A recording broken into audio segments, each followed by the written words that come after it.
What's good? It's Fevir.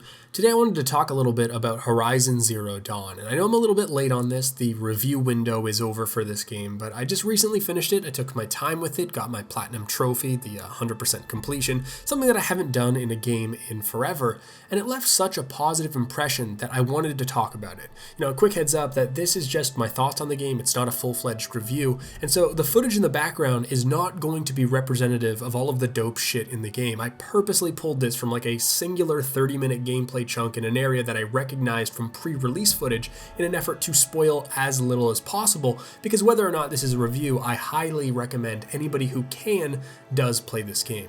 So with not much more delay, let me let you in on what's good with Horizon Zero Dawn.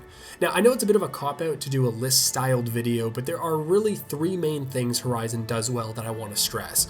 And the first is pretty obvious just looking at the game.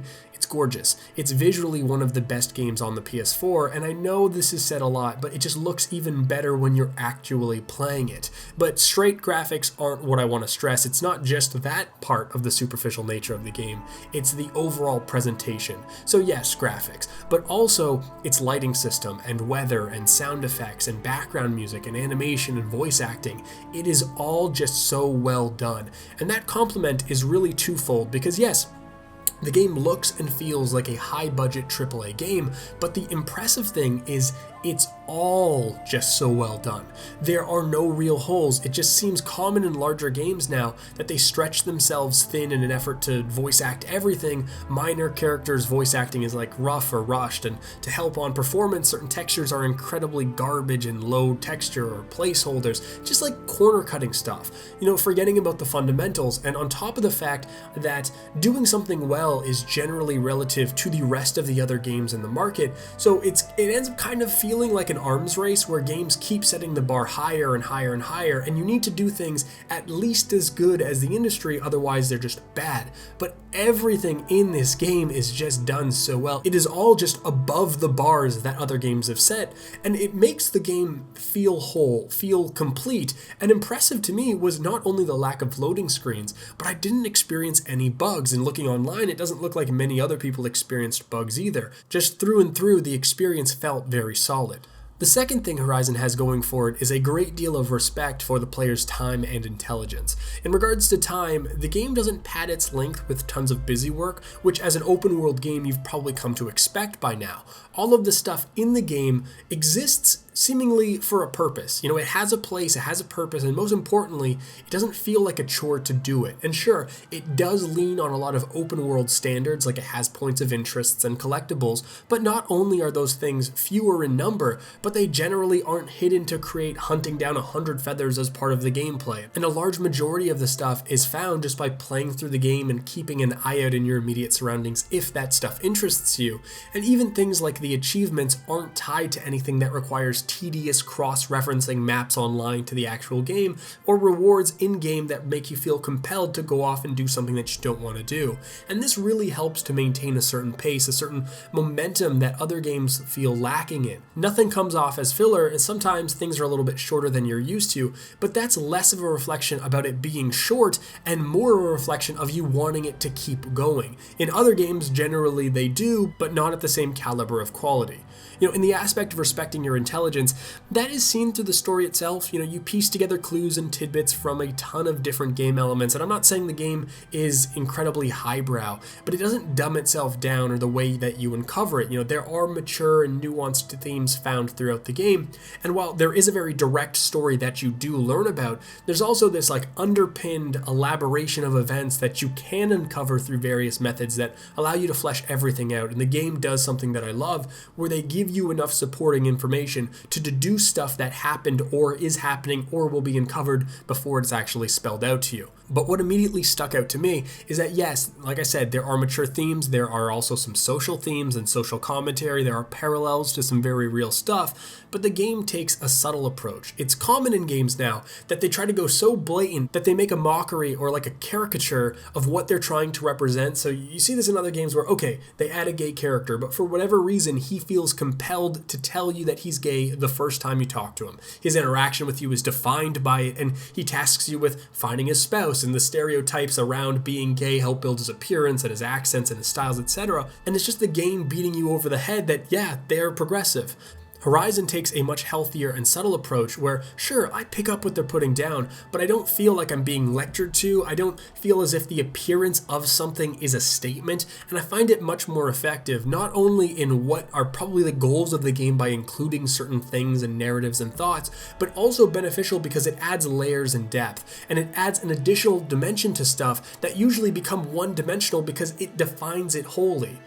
And lastly, Horizon really shines in its storytelling, and this is a tough thing to comment on because storytelling is so abstract in the ideas of how to do it well, what it can do and how, but the act of turning something like Cole's Notes story plots into something that a player can connect with or care about and identify with is an art in itself and is a very powerful, intangible aspect to games that really just aren't recognized too often. Most of the time in a game, people just go like, oh, well, how's the story and that's it. But anecdotally, we all know people who can butcher an incredibly interesting series of events, and somebody else who can make going to the pet store to get their pet groomed sound like something that you feel bad that you missed. Well, it's important to make the distinction between storytelling and story in this case because the story in Horizon is kind of meh, and maybe I've just seen or read a lot of sci-fi stuff that I just wasn't overly impressed, but the way they tell the story, the way that they allow the player to uncover and interact with the narrative, the storytelling that happens through so many different methods is batshit good. And it was one of those games where time just seemed to pass so fast without you noticing because you just end up getting wrapped up in this whole epic. And it's why I would compare this to a game like, say, The Witcher, and it's a good comparison for how powerful the storytelling is because The Witcher 3 as a game was actually kind of a ho-hum open world RPG with floaty controls and awkward balance issues and strange inventory and item systems, but the storytelling, its ability to make you care about the characters, the plot, and the outcome in a way that other games don't, makes it a fucking masterpiece. It pulls the rest of it up because its role-playing or the storytelling experience is incredible, and it's just attached to this more average type RPG. Well, Horizon is that same quality of incredible storytelling, incredible role-playing, attached to an open-world, streamlined, arcadey style Monster Hunter game, and sure, there are people who may just fall in love with the gameplay and others who don't, but even as someone who loves the type of gameplay that was attached to Horizon, the storytelling still just overshadowed it to me.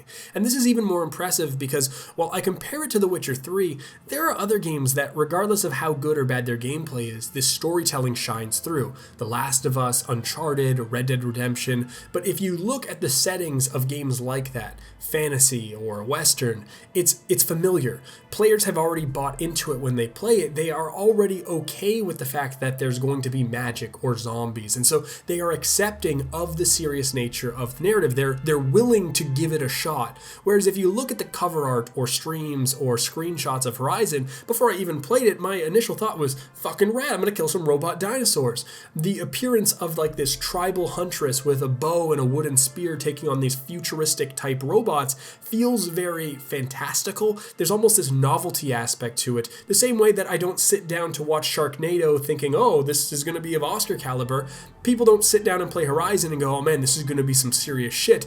They aren't in a receptive frame of mind. If anything, they're almost hostile to it, and the game just needs to be that much better to swing your expectation. And fuck, like you start off Horizon, and within 5 to 10 minutes, you're hit with quite a fucking introduction, and the game just doesn't let you go. And all of a sudden, hunting a robot T-Rex with a stick and all of the other crazy stuff that they throw at you through the game doesn't feel fantastical. It almost feels grounded and authentic. They sell you not only on this brand new IP, but this primitive versus sci-fi, this suspension of disbelief in a way where, like, shit, maybe Sharknado does deserve an Oscar.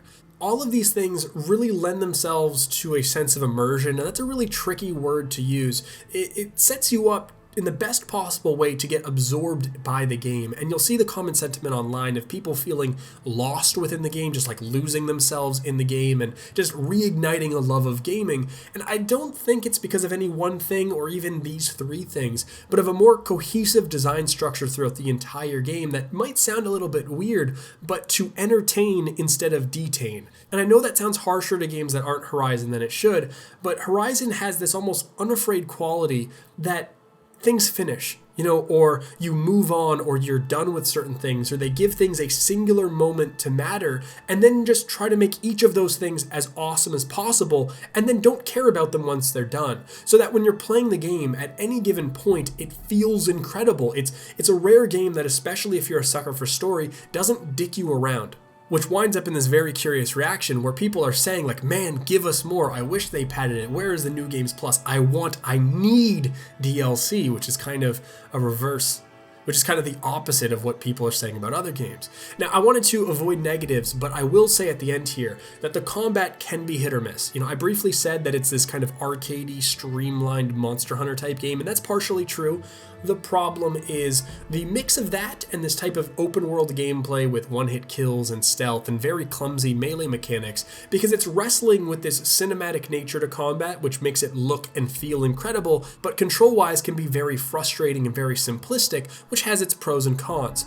I also want to say that there is so much good I didn't talk about, like the incredible amount of control over the UI or the screenshot mode of the game, because this isn't a full-fledged review. It's just my thoughts after I beat the game, but I did need to say that the game does have issues to justify the rough 9 out of 10 rating that I would give this game. It made my PS4 worth owning. It would probably have justified me enough to buy the system to play it, and I just can't wait for anything more Horizon-based in the future. So that's it. Wow, this is a lot longer than I thought. What were your thoughts on Horizon and why? And until next time, this is Fevir. Peace.